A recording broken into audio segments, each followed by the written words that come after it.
Guys അസ്സലാമലൈക്കും. ഇന്ന് നമ്മൾ ഞാനും കാക്കച്ചിമാരും തോട്ടേക്ക് പോവുകയാണ്.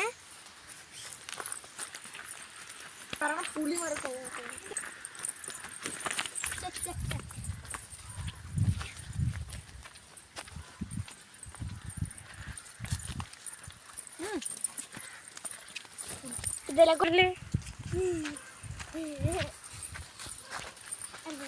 അന്നിന്നെ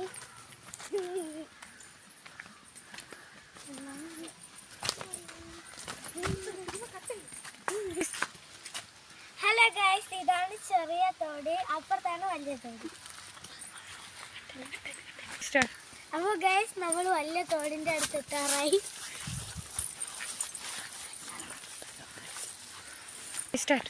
അപ്പോൾ ഗൈസ് ഇതാണ് വലിയ തോട്, ഭയങ്കര ആഴമാണ്.